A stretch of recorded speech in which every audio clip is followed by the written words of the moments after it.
It's taking its time. Hello, everyone, and welcome to this new episode of Bootstrapping Your Dreams Show. Today, I have my dear friend Darren Jacklin. So, Darren and I, we met about a couple of months ago. Actually, we connected a while ago, and we didn't really capitalize on that relationship. But a couple of months ago, we got talking, and then we recorded a recent episode. And Darren is working on a very cool initiative, very important initiative. So I'd like to touch upon that today. But before we jump into that, let me just introduce Darren once again. So over the 23 years, Darren Jacklin has traveled on 4 continents, personally trained and developed over 1 million people in over 46 countries. He has mentored entrepreneurs, business owners on specifics and measurable strategies. These strategies have been implemented into businesses to increase income, transform obstacles into cash flow, and turn passions into profits. Darren has an uncanny ability to increase wealth and success by uncovering hidden assets, overlooked opportunities, and undervalued possibilities.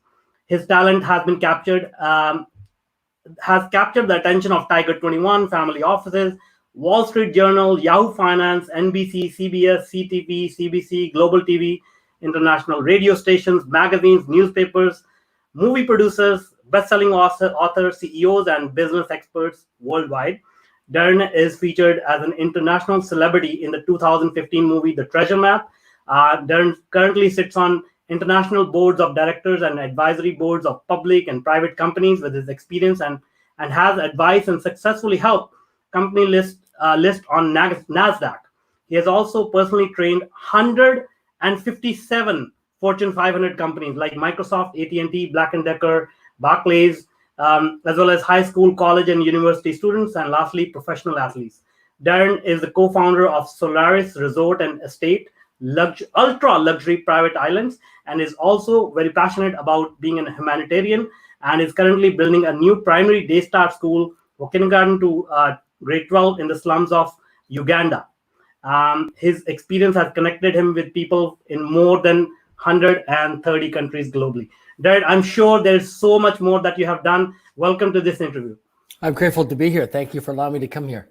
All right. So I know you've had quite a journey. You told me a little bit about your life and how you dealt with ups and downs, and here you are, doing some amazing things in the world. So let's start there. Can you share a little bit of your story, your background, and how you got here? Sure, you bet. So I grew up in a middle-income family in a small city in Swift Current, Saskatchewan, Canada, less than 20,000 people in population. And grade 1 of public school, I failed grade 1 of public school. And I was also misdiagnosed with a learning disability and a reading disability. And so I was set back. And so from grade 1 to grade 12 of public school, I was in what they call special education classes or modified programs.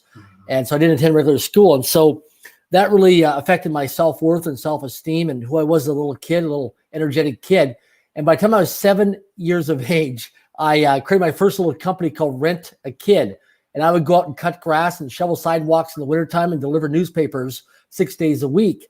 And by the time I was 9 years of age, I hired my best friends in the neighborhood to go help me with these different odd jobs and different projects I was working on. School was never my thing. I was more of a social kid where I wanted to get out there and connect and build relationships and do good in the world and do good in my communities. I was always that adventurous kid that was always working on projects. So like we call today as an entrepreneur, I didn't know it back then. Went through school, barely passed school, got to grade 12 of public school. With the help of my friends, I graduated and just passed by. Then when I left school, I had really no direction. I had no focus. I had no purpose, no mission in life. And so I did multiple suicide attempts to end my life because I really had no self-worth, no confidence. And my last attempt, going 140 kilometers an hour, about 85 miles per hour in my automobile, I was going towards the telephone pole to hit the telephone pole to end my life to commit suicide. I stopped my car and I actually drove into a city called Vernon, British Columbia, Canada, in the Okanagan Valley of British Columbia. And there was this nonprofit organization that dealt with suicide prevention and crisis intervention. And I turned myself in to these people. I was a complete stranger. Then I turned myself in and I got a guidance counselor or a psychologist to work with me for a period of time. Then she turned me on and referred me back in the early 1990s to an organization called Dale Carnegie Training, which I highly recommend. Dale Carnegie. Yeah. Some of you might remember the book called How to Win Friends and Influence People by Dale Carnegie. It's a classic book. So I was involved in the Dale Carnegie training program. And then from there, got introduced to Toastmasters International, which is a world-class speaking organization. They're in many countries and continents around the planet, which I highly recommend as well. And those two organizations really started to shape and develop my mindset and my skill set into, training development. Mm-hmm. And from there, I went and got a job as a telemarketer, doing telephone sales between 5 and 9 p.m. for a company called McLean's Magazine back then. Mm-hmm. And I used to call across Western Canada, and we used to smile and dial and make phone calls. And so we had to make 400 cold calls a day per shift. That was our quota. And so massive amounts of rejection in that business doing home intrusion. Well, I mean, telemarketing, we called it home intrusion, but telemarketing. And it was interesting because there was a high attrition rate, churn and burn environment. Many people would come in and just a high attrition rate of turnover employees that would come in. But I lasted 7 months. And I went 7 months in there, became number one telemarketer in Canada. And then my manager came up to me and he said, listen, Darren, you've reached the ceiling here. You can't go any higher. This is your glass ceiling. You need to go find something else to be your glass floor to take off. I said, what do you recommend? He goes, you should get into other kinds of sales. And I really was impressed with Dale Carnegie training in Toastmasters because it really changed my life in many ways, built my confidence, gave me some direction, some focus, some purpose, understand more about integrity and time management and working with other people. So I started teaching public speaking courses because of my experience with Dale Carnegie and Toastmasters. And in June 1995, I went to a phone mart, telephone store, and I got the telephone books, the old book. Yeah. And I spent $5,000 between 1995 and the year 2000. I made over 100,000 cold calls on my own, set up my own corporate training business. I had no money. I had no direction, no focus, no business plan, no financial projections. All I had was a fantasy, a dream in my mind that I wanted to do it. I used to take, I go to I used to go to Staples, and at nighttime I'd go into the recycling dumpsters and I'd grab their recycling boxes. I used to cut out like Intel and Microsoft, and I'd go to the grocery stores at nighttime in their garbage dumpsters and recycling bins. And I used to cut out like Coca-Cola and Pepsi and all these different company names. And I used to put them on my bedroom wall, like a vision board, like a dream board. Mm-hmm. And because I didn't have the belief in myself, I had a lot of insecurities and a lot of negative self-talk. I used to take a journal, and I still journal to this day. I've been journaling for many, many decades now, but I would write down 250 reasons why I'm smart enough, good enough, worthy enough, and deserving enough to build the belief system in my mindset in terms of mental toughness and mental focus. And I was starting at number 200, count down to number 1. And I go from like number 200 to 150, and I'd want to quit and give up. Take a couple days and come back to it. So I didn't do it in one sitting. Sometimes it was multiple sittings to come up with a list of 200. But it was that transformed my life. And so what happened was I was going out there knocking on doors, cold calling, hitting lots of neighborhoods and building my business. And between 1995 and the year 2015, as you know in the introduction, I trained and developed over 1 million people now in 50 countries across the planet. Wow. And trained 157 Fortune 500 companies. Some of these companies took over a decade of follow-up, relentless follow-up, rejection. There was times I was 3-4 months behind on paying my bills, negotiating extensions and agreements and in and out of integrity at times and making messes and not cleaning them up. And so my 20s and 30s was a lot of ups and downs, like a real vicious roller coaster, totally, financially broke at times, no money. And I just kept on persevering. Eventually I punched through and got through and got to travel the world and do some extraordinary things. And then in 2011, I was on an airplane one day and I was brainstorming and on paper in my journal, I thought, you know what? I would love to get onto some paid boards of directors and paid advisory boards of companies. I've got a lot of experience. I got a lot of history. I can provide a lot of value and really make it because I'm a real results-oriented person. Mm-hmm. So I wrote down in my journal and I just went on a hunt. And I went and started talking to different people about being on paid boards of directors and paid advisory boards. And people laughed at me and said, Darren, come on. You didn't go to Yale or Harvard or Stanford University. You don't have any PhD or MBA. You have no business degrees behind you. You have no letters behind your name. You're not going to get on any paid boards of directors or advisory boards. Well, in 2013, a high net worth family here in Canada that I know, I've known them for many, many years. They called me up one day and said, hey, listen, we're looking at investing in a startup company. They need some seed capital. Would you be willing to fly back and, meet this guy who's an entrepreneur and be part of the due diligence team for our family? And I'm like, sure, I'd love to have the opportunity to get around you and learn and discover. And with my corporate training background, I'm sure I could see things and punch holes in the business model to mitigate risk and liability and protect this family's capital if they so decide to invest.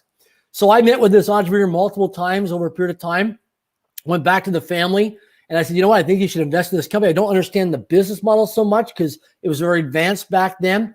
And it was a residential real estate company with no bricks and mortar. A couple hundred people in the company back then, right? Building the airplanes for flying it. And no money, no money to do events. And so running on a shoestring budget like most startup companies do and entrepreneurships do. And so what happened was I said to the family, I think you should invest in this company. I believe in this guy. So they went ahead and did that. The family came back and said, hey, would you consider being an independent board of directors of this startup company, this little small private residential real estate company? And I'm like, you know what? I'd love to, but I don't want to be a conflict of interest with my corporate training background. So let me be in integrity with that. Let me reach out to some people across North America. Give me a few weeks to do this, make some phone calls, talk to some different people who own franchises and who are real estate brokers and people who own these real estate bricks and mortar offices around North America. So I went to 73 different people across North America. All 73 people told me, do not get involved in this company. It's a startup. You're competing against people who've got very deep financial pockets, who are well-branded real estate companies throughout North America and internationally. They've been around for decades. They've got a history, they got experience, they got a track record, and they're a well-run machine. And this thing's going to go nowhere. It's going to be a black eye to your corporate training background and your image that you're building as a corporate trainer. So I'm like confronted, and I'm like, man, I really believe in this entrepreneur, Glenn. I really believe in this guy, and I just think this guy's going to go someplace. He's like a Wayne Gretzky in hockey. He knows where the hockey puck is going to be before the puck is there. I have so much belief in this guy, still to this day, and really, really, really proud of him. We're still in business together. So anyways, long story short, I go back to the family, said, I'll be the independent board of directors, came on as the first independent board of directors, remember, in 2014. And so myself and two other gentlemen, the founder, another gentleman, we would meet every Thursday in these board stand-up meetings. And it was that little company when I started in 2014, little private company. We took that little private residential real estate company in 2014 from there, expanded it out with a team, because without teams, you don't get great massive success. So a team did this. And as a team, we built out an incredible team who expanded the team more.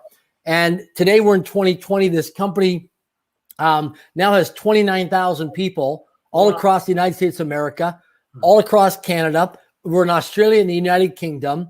We have 29,000 people in the company. We're publicly traded on NASDAQ. We went to NASDAQ 2 years ago. I've been now twice, ringing the closing bell on NASDAQ.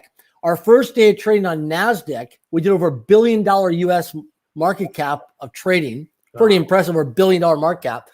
And what's cool is we have 29,000 people in this entire company, and we have no physical bricks and mortar. We did just shy of $1 billion last year in revenue. Almost we'll be $1 billion company soon. And I was very proud of the team for that. And so that launched what I do. And so today I serve on other paid boards of directors of companies and advisory boards because I love this. And I really have a passion for growing and scaling companies and getting results and helping people that have a dream to fulfill that dream and make a massive difference in the world. And then to that, we have a private family foundation that Tatiana, my partner, and I created called Link Foundation. We established it in 2019. And you can go to link.org, the website, ly2nk.org, and that will show you what we do. But right now, we're currently building a new high school over in Uganda, East Africa. We've already purchased the land as phase 1, and now we're in phase 2. Yeah, awesome. That's great.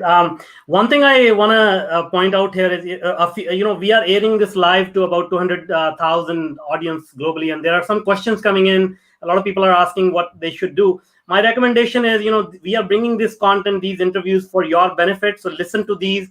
As Darren said, he has laid out his life history. And one thing, if you can take away from that, is anything is possible if you're consistent, if you're persistent, if you keep pushing through and not worry about the naysayers or the negative responses you will get. There will be many more negative responses in whatever you want to achieve, but there will be few yeses, and one of those yeses can change your life. So please try to listen to these, implement the advice that is being given in these interviews. And if you have any personal questions, join us in our group, bootstrapping.group. Ask your question, and we'll be happy to answer. Now, coming back to your foundation, so I know you are so passionate. I mean, obviously you have done tremendously well, but a lot of people, when they do well, they focus on themselves. They try to enjoy their life and sort of um, just chill based on the fruits of their labor that they have done. But you, on the other hand, you are basically just getting started. You're helping more people. You're launching new ventures. You are doing a lot of things globally. So let's talk about that. I quickly want to touch upon this ultra luxury villa first, and then move on to the real core of the interview, which is the school in Uganda. So can you tell us about this ultra luxury resort? I hear this is like exclusive, ultra exclusive or something. For sure, you bet. So one of the things I do is Tatiana, I like to build out a portfolio of income producing assets. Mm-hmm. And we're committed to building financial wealth. In fact, with Link Foundation, our private family foundation, we're committed to putting $100 million through that foundation over the next decade for global philanthropy projects. And so for people who are familiar with Robert Kiyosaki, who wrote the book called Rich Dad, Poor Dad, you've got small deals and big deals in that board game as well. There's a board game called Rich Dad, Poor Dad or Cash Flow Quadrant. Yeah. So what I did is I follow the money. Who's got money? Because there's never a shortage of money on the planet. And so if I want to commit my life to philanthropy and humanitarian causes, I got to go where the money is. And so the money in one of the asset classes today in real estate is in ultra luxury or ultra luxury private islands around the world, dealing with the high net worth and ultra high net worth and affluent people in the world who have an abundance and overflow of money through multiple revenue streams of cash flow. So Tatiana and I are equity partners in a project down in the Bahamas, where it's a 10-year plan. We're in year 3 right now. So we got a few more years to go in terms of unfolding that and developing, but it's an ultra luxury private island in the Bahamas. And it's actually behind me, the book's behind me here, but we've got a coffee table book that we show people what it looks like. But if you can imagine going to like a Fairmont or a Four Seasons or any kind of a luxury hotel or a resort around the world, or even a private island, those are luxury. Well, let's take it another level higher and let's go ultra luxury. So for those of you people who are watching right now, or people are in your neighborhood or in your city where you live who drive a luxury automobile or a luxury sports car, imagine going to an ultra luxury sports car or ultra luxury neighborhood. Okay. So we're investors in this because we want to be able to entertain people there, but also we want to make a lot of money in this so Tatiana can take this money and put it through our foundation for global philanthropy. So we're all about building wealth, financial wealth, because we're creating generational wealth right now. In fact, we're in the early stages of this right now with our master plan. But, I have a master plan I'll show you for my life here. This is a master plan for my life. Wow. This is a fairly thick binder. This is a 100-year plan. Wow. Right? This is a 100-year plan. So that's my life for 100 years. Well, with Link Foundation, we're looking at a 250-year plan. Now, somebody think, well, how do you think that way? Did you know there's a lot of families around the world that actually have 250-year plans? And so Teti and I are getting mentored by some various different families around the world who've created generational wealth, who have private family foundations, and have dedicated to their lives. And so with the ultra luxury private island, it's one of our assets that we've got in our portfolio of investments. That's going to be in the next, it's a long-term strategy. It will pay off, later on this decade. That's the intention. There's no guarantees, but that's the intention. But that's the game we're playing for. So we're putting multiple different assets in the asset portfolio so that we can protect it and keep it, but also to create generational wealth. Tech and I have no children, so we've dedicated our lives to global philanthropy. So we're all about building financial wealth, right? We're capitalists, but that wealth is being redistributed through our foundation, through Link Foundation, which ly2nk.org, our website, shares it and kind of gives you the overview of what we're doing. So we're playing a game in the world right now, not about us, but how do we build financial wealth so we can pay it forward and pass it on and give it away for global philanthropy projects?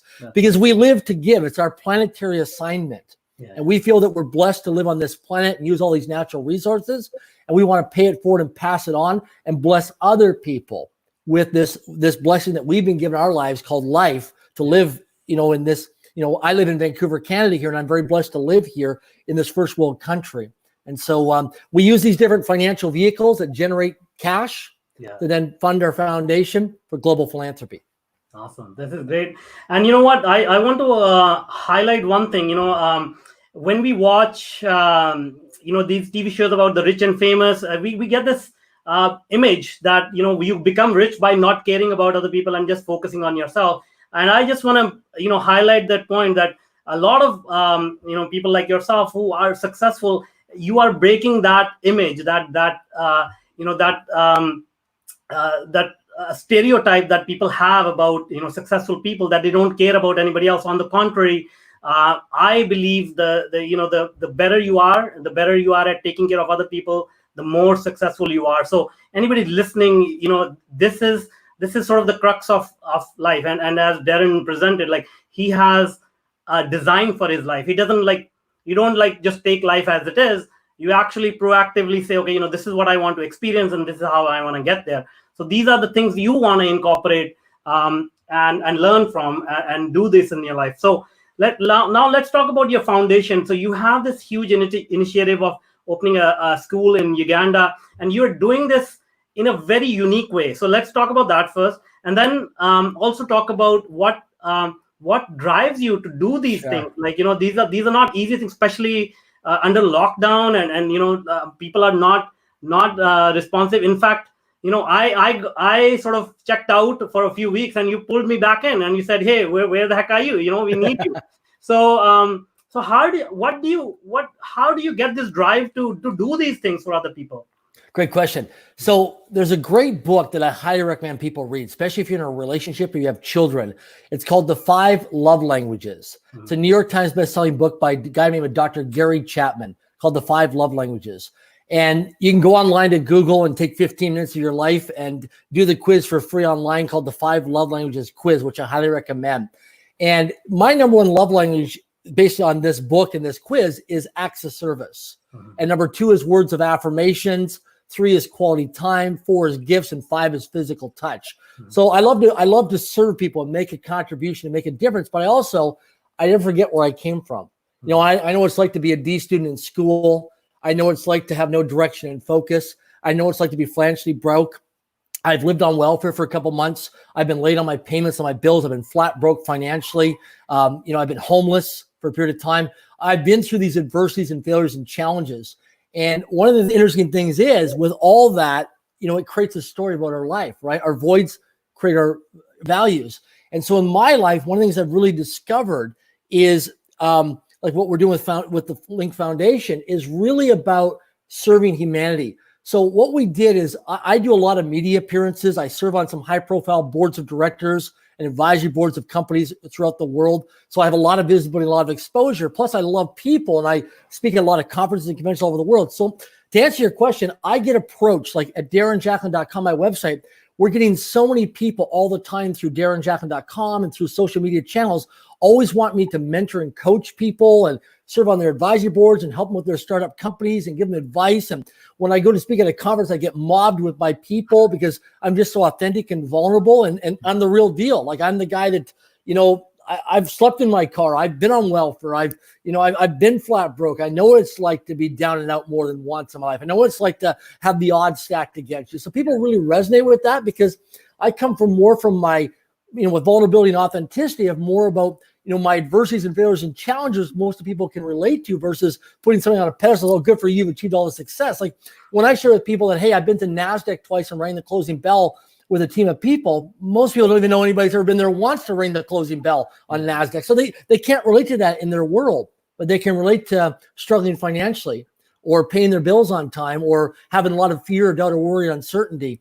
So one of the things that I've done in my life is, I thought, okay, how can I serve vast amounts of people, but also bless people with what I've been blessed with in my life, from, learning things at Dale Carnegie training and Toastmasters and landmark education, and learning things through, I've spent over $1 million of my own money in the last 30 years on self-education, mm-hmm. right? Over $1 million. So I have no formal academic education, but I've spent $1 million of my own money on self-education, right? And that includes all the tuition, all the travel, and all the study programs and coaching, mentoring programs and workshops and seminars, all that stuff over 30 years.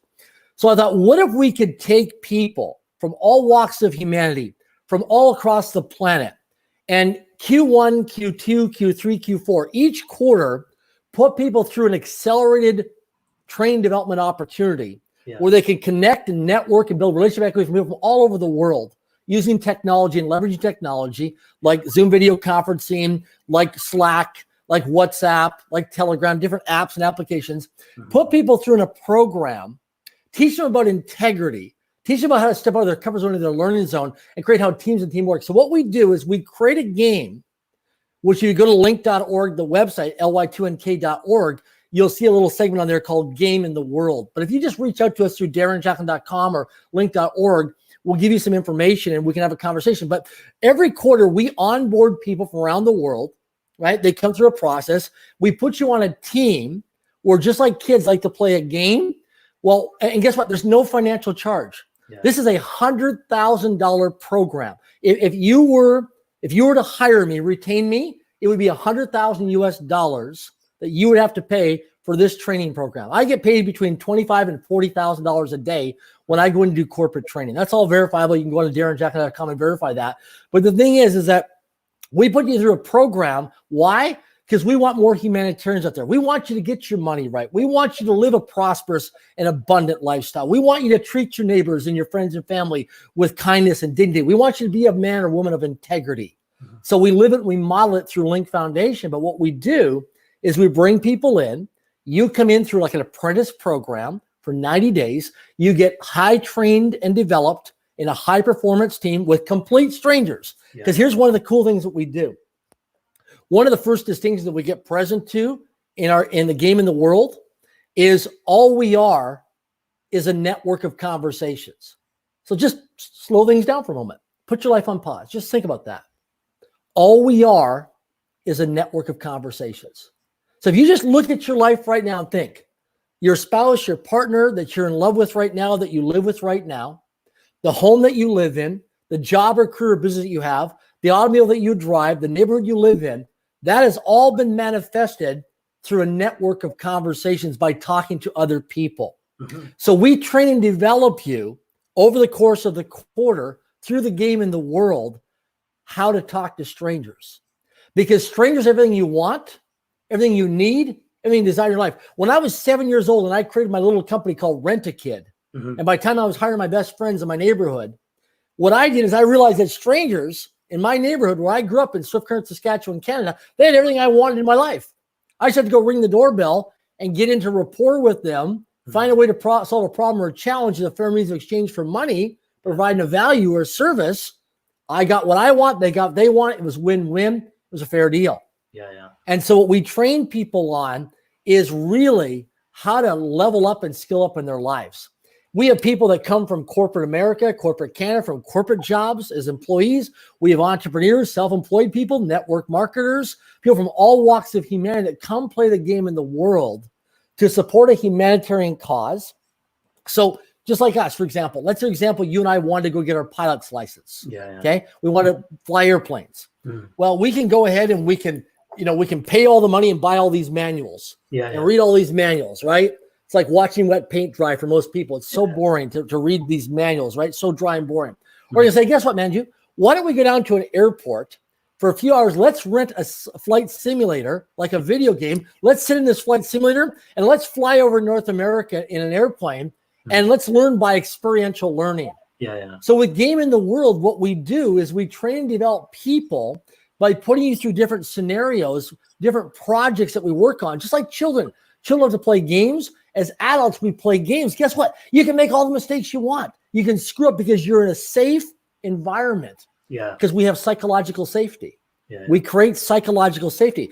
We train and develop people on how to follow a meeting agenda with our calls that we do. We have a global team call every Wednesday on Zoom video conferencing. We show you how to show up on time, how to be a person of your word. Because without integrity, nothing works. There's no workability. So people don't realize that if you want to make more money in your life, start cleaning up your integrity.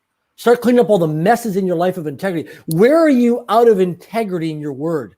Do an audit. Go into an investigation. Go into an inquiry. Just look at your life during the week of your day and say, okay, what did I promise to this person or this person? And did I actually follow through? Did I actually action it? Right? And we start to really look at, in a safe environment, a discovery environment. We're going on a discovery process where you get a chance to work in different pods and different teams through Game in the World. But I promise you this, in 90 days, your life will change big time. It's a $100,000 training program. There's no charge to do it. All you got to do is when we onboard you for the quarter, you got to open up your calendar and you got to plug some dates in for the quarter. Yeah. And these are not, you got to make sure you build your life around that.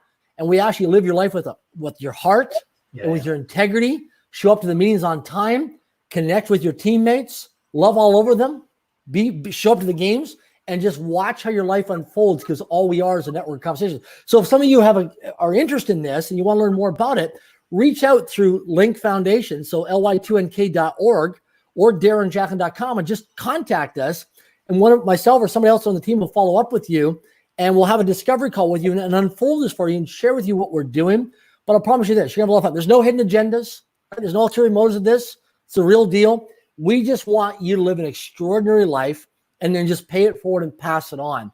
And just come with an open mind, be curious, have fun, and you'll just watch and learn. We record all the calls that we do. We put them into Google Drive. We archive them as a digital library, and people can go back and watch all the replays. And it's really fun, kind of like game tape, like in a professional sporting environment. They look at the beginning of the quarter, and they start to see week by week their life unfolding and growing and developing and expanding visually. And it's like profound, where people are like, wow, that was me like 3 months ago, like show up late to meetings, not being a person of my word, making broken promises, and they look at like, now I got more money in my bank account, or my business is thriving, or I got doors open for me, or new opportunities, or I get to travel or meet new people, or I know how to raise capital. Like, so many things start to unfold by playing the game in the world, because we create a virtual mastermind, a virtual global community of like-minded people to make a difference in humanity. Yeah. And that's the thing, is that the secret to living is giving. So we bless people with this. We have a lot of fun, and we make a difference, and we make a contribution to humanity. Link Foundation benefits, Kids for Africa benefit. We help people in third world country, and every one of our participants, their lives make a difference in their lives, which creates a ripple of impact to their children, their spouse, their partners, their communities, their churches, their neighborhoods. It just ripple effects out in a very positive way that we serve humanity and make a difference. Amazing. Let me, so I have attended a few meetings, and, I'm part of this. So I'll give you my perspective. Sure. I think you have described it very well, but, to people who are listening, a lot of people want to go into MBA programs, Harvard and Ivy League schools and whatnot. But what I felt was, it is like starting a company with the world's greatest CEOs and all the best team around.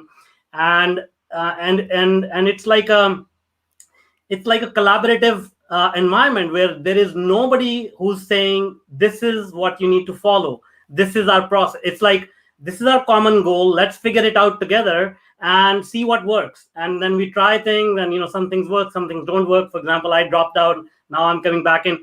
So it's a great experience, in that you are getting the practical education from the world's best. You don't have to wait for 2 years to get into a corporate job and then do something to see what the results are. You see immediate results, because in a couple of months you're gonna have to fund a school and actually build a building and actually do something in the real world. So you get all the education, the networking, the skills, and the results, and the final output is helping hundreds of children, or probably thousands of families. So there is, like, as you said, win-win. There is no other better program I can recommend, because it teaches you a lot. It is a fun way. I had lots of fun, when I was just looking at, okay, how do you come up with a management style? Because typically, it's like everybody's running around. Nobody knows what the heck is going on. But even with the chaos, I saw like a lot of collaboration opportunities and growth opportunities. So it was an amazing experience. I really congratulate you on the way that you have set it up and gamified a huge project like this across the globe. And it actually works out really well. While we are sitting in our homes doing nothing, we can work on these projects and solve some really big problems of the world. So really, really good initiative. How did you come up with this concept? So I'm in a program called Team Management Leadership Program through Landmark Worldwide, which is a training development organization. And so I learned the framework from there, which playing on game on team management leadership program. And then also I've always been a big believer in experiential learning. And then also I read a book many years ago called The 7 Habits of Highly Effective People by Dr. Stephen Covey, who's passed away now, but his phenomenal book called The 7 Habits of Highly Effective People. And one of the things he talks about in his materials, in his book and his audio recordings, is the best way to learn something is to teach it to other people. Yeah. Right. So when I get a chance to always be training, developing people in the game in the world, I end up living it. Right. And so I'm not thinking about it and living life in my head, which most people do. Most people are an extra in their own movie. Right. They're living in their life in their head. They're sitting up in the bleachers or the stands of their life, but they're not in the game. Yeah. Right. They're living in the world of someday. Someday I'll do this. So I love high performance. I'm a results-oriented person by design. I love to get things done. I like to make things happen. I love to get results. To me, talk is cheap. I don't listen to what people say. I watch what they do, right? Watch people's feet. Don't watch their lips, right? And so what it is for me is like, I have a good friend of mine that I serve on an advisory board of a company, and the guy retained me to help him grow his, financials in his company. Nice. And I said, listen, if you don't see your bank account numbers increasing by your accountant, then we stop the advisory board agreement. I see. Because your accountant has to verify that there's a 3 to 4x return on investment here, or this isn't working. Yeah. So when people come into the game in the world, you've got to get results. Not only are you contributing to other people, and you're helping out Link Foundation and what we're doing, but there's got to be a return on investment for you, whether it's financial, where you got to see a change in your bank account, you've got to get open to new career opportunities or business opportunities, new clients, new relationships. If you're single, let's get you start dating over the next 3 months, in some safe places. So we got to see results, a return on investment for yourself. And that's the cool thing is everybody wins. Yeah. But when you come in the first couple of weeks, people are trying to figure it all out because they're living in their heads. Yeah. And then when we start bringing into your pods and we start leveraging technology through different apps, you realize that it's all very collaborative. We have an incredible culture that we've created within Link Foundation and the Darren Jack Group of companies. We've got an incredible culture. And within that culture, there's a lot of collaboration. There's a lot of team building, a lot of dream building. Because we're taught in, school or college, university, we're taught not to collaborate. That's called cheating. And I'll share something with you. With this self-isolation thing going on right now, this COVID-19 thing across the planet that people are in lockdown, here's something right now that the universities and colleges are threatened by right now. Here's some vulnerabilities and some exposures right now to potential risks. Yeah. All these students around the world and all these colleges and universities, they're going to YouTube. They're going to TED Talks. They're going to podcasts on the internet, and they're listening to these podcasts and these TED Talks and these YouTube videos of these different men and women from various different topics they're talking about. And they're like, oh my gosh, this podcast is fascinating. Oh my gosh, this YouTube video is so great. Oh my gosh, this TED Talk is unbelievable. And they're thinking about, man, why am I spending all this money going to college, university when I'm not getting that stuff that I'm getting here on this podcast for free or for next to nothing? So we're going to see a disruption in terms of psychological behavior because people have been in lockdown for several weeks now, and they're starting to develop new habits and routines and behavioral patterns by going to YouTube and podcasts and TED Talks and different internet websites to get their content and digest on their material. Yeah. So when they go back into college, universities, we're going to see a change in psychological behavior. It'll be interesting to see the ripple of impact on how it affects the universities and colleges around the world with their bricks and mortar model and updating their curriculum and their content to meet the demands of social media and YouTube and podcasts. And that's what we do with what we do in the game in the world. We're high performance, right? And so our information is in real time, but it's specific, it's measurable, and it's actionable results. Yeah. Every Wednesday, we do our report of our financials. We get intimate with the numbers.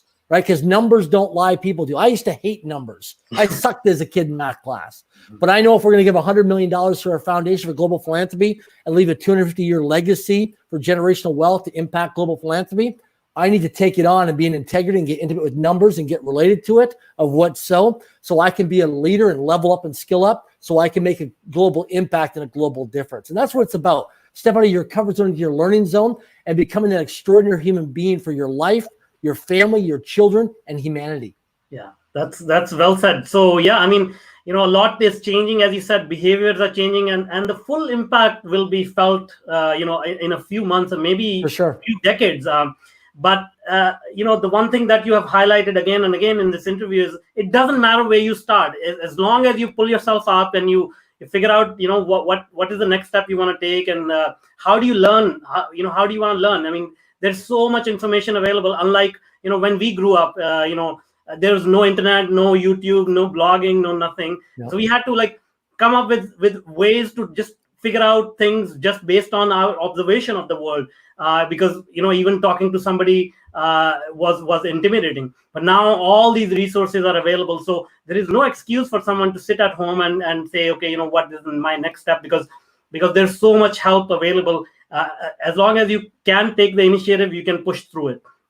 Now, a lot of people listening to this, they may say, it's good for you, Darren, good for you, Manoj. You guys are living in Vancouver. Everything's cool with you guys, and I'm stressed out. I'm losing my job here. Whatever the case is, how do you comfort them? How do you tell them, everything will be okay?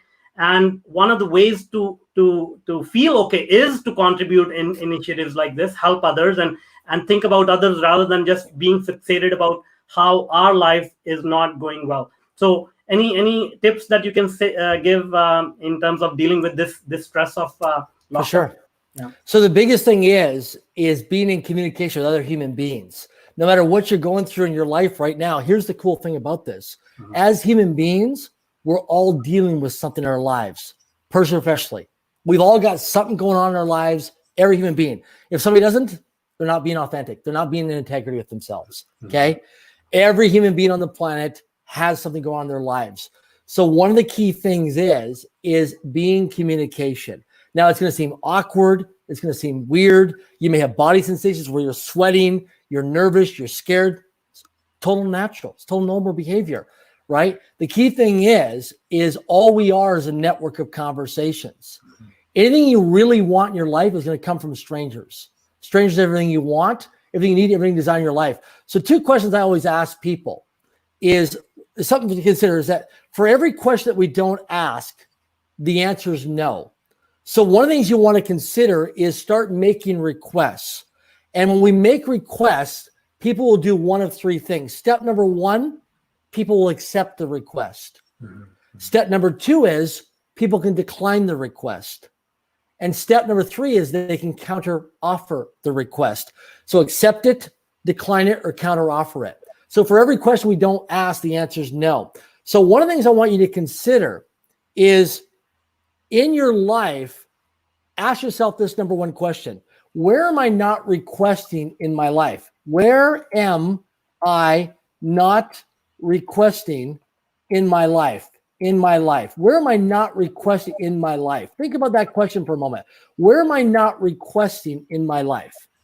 So if you just look at your life and just take out a piece of paper or a journal and just take inventory of your life, where am I not requesting in my personal, professional life? You can come up with a list of 25 things. I coach and mentor people all the time and serve on advisory boards of directors, and I show people who are running companies, sometimes 200, 300, 400 things in a couple hours of where they're not requesting. Yeah. Then the second question is this: who do I become when I don't request? Yeah. Who do I become? Who do I become when I don't request? I'm just putting in the chat here right now as I'm talking. Who do I become when I don't request? Think about that for a moment. Where am I not requesting in my life? And who do I become when I don't request?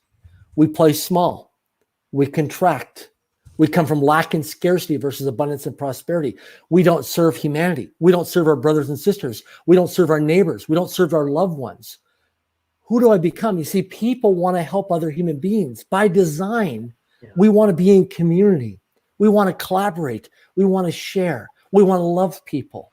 By design, we're human beings. We want to be in community with people. We want to help people, right? We live in a first world country. If we walk out right now here in Vancouver, Canada, and go on the street and start freaking out, someone's going to call 911, and the first responders are going to come and they're going to take us away and make sure we're safe. Yeah. And we have psychological safety because we don't feel safe.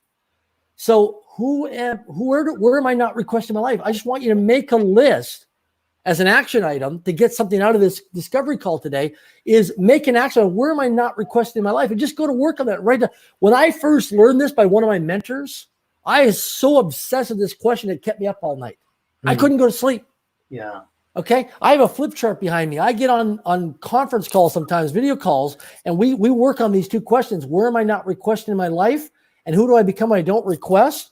And we just unfold that and start brainstorming and putting things on paper. It's unbelievable what we generate and unfold and start to capture on that flip chart behind us. Be like, oh my gosh.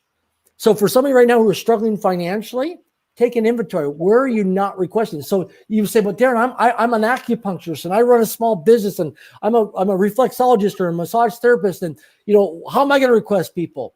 Do you do good work? Yeah. Do people like your massage, your acupuncture? Great.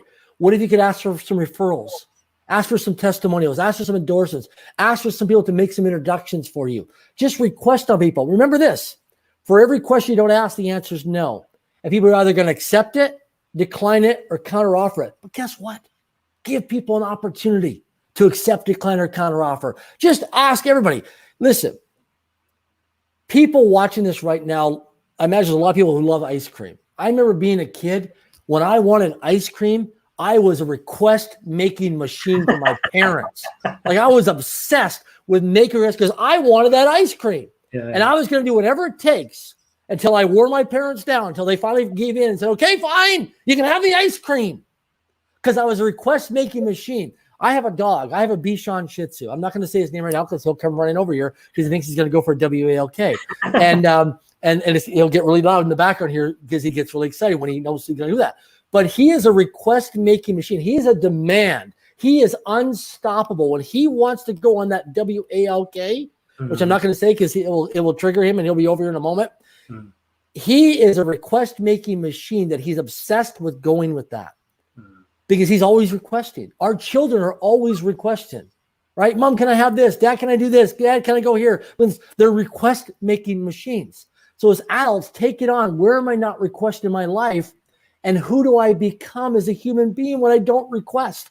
These two questions, I promise you, if you go to work on these two questions over the next 30, 60, 90 days, the results that you will manifest and create in your life will be incredible, what you will accumulate and accomplish by these two questions. Yeah, for sure. And I want to, I don't want to repeat it again, but I want to make a point here that one thing is that when I was when I was not involved in the Link Foundation, I took a couple of weeks off because I was working on a project. I'm in the middle of launching a new coaching program, a new mastermind. And as I was working on that, I was like, okay, I need to work on this. Let me take a break from this. And Darren said, hey, why don't you come? We'll help you. I'm like, duh. There's a community of people who can help me. Why am I doing this alone? I should really reach out. So that's a good example of where I was not requesting, and I was, even though I know a lot of these things, you get bogged down by a lot what is going on in your life. So do take that into account. Actively ask yourself, who am I not requesting? Why am I not reaching out?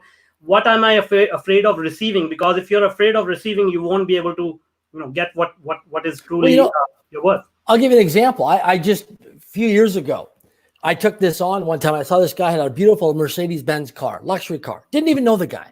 So I started talking to the guy, complete stranger, building some relationship equity with them. I got some report. I said to the guy, I said, you know what? Can I just make an outrageous request? He's like, what? I said, what would it take for me to have your car for a day? I'm not gonna damage it. I'm full man of integrity.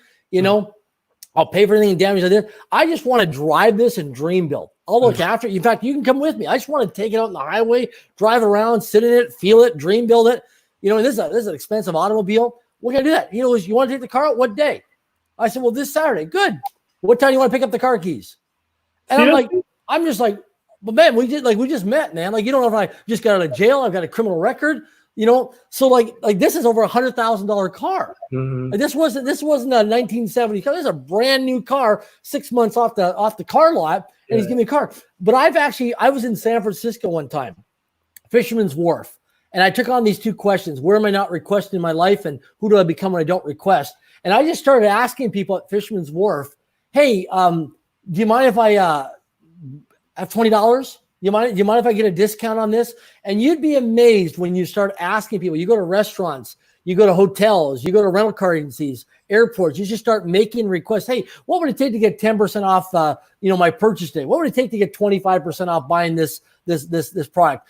Some of you right now that are struggling financially in your businesses with this COVID-19, what if you call your suppliers and vendors and say, listen, I've been a great loyal customer client for the last 10 years or 7 years.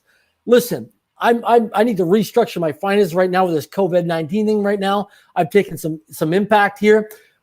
Can you give me a discount? Can you give me an extension? Can you throw in some products and services here? Can you what can we do? Let's work this out.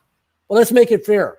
Yeah. You'd be amazed what other human beings will do when you start making requests in your life. I ask all the time, what would it take to get a complimentary dessert? What would it take to get a discount? How about a complimentary upgrade in the hotel? Can I have the presidential suite, the honeymoon suite, the penthouse suite? You'd be amazed how many times they say yes. It's incredible. Awesome. Yeah.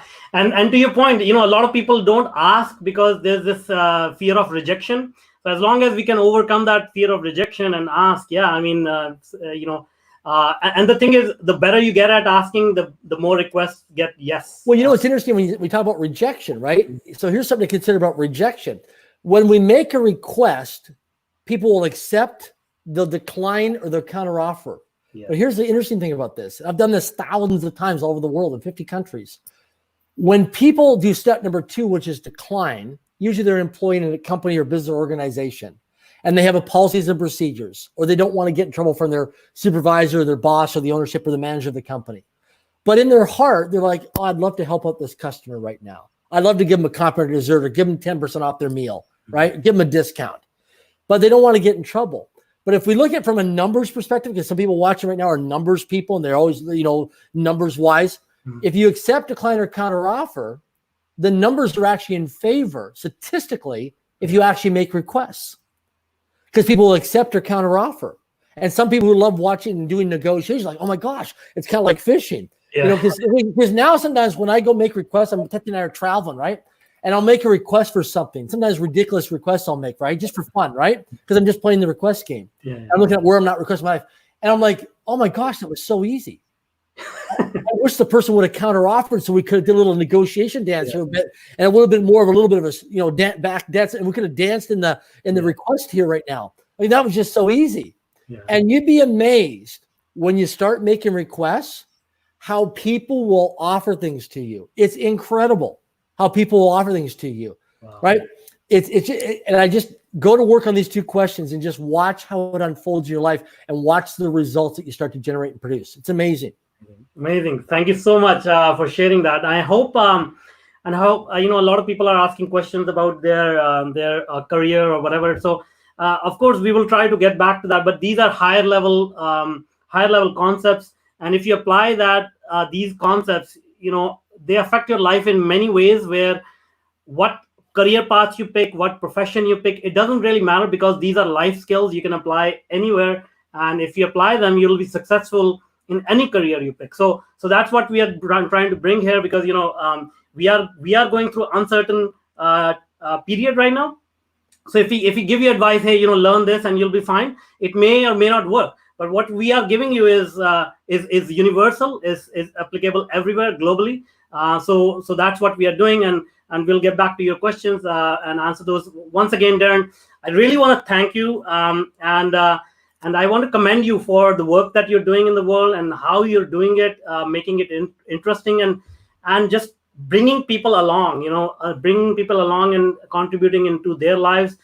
So thank you so much for doing what you're doing. I'll be there joining you once again. Awesome. And I hope some people listening to this or watching this can go to the Link Foundation website. I'll put the links in the video, and they can sign up and join us in.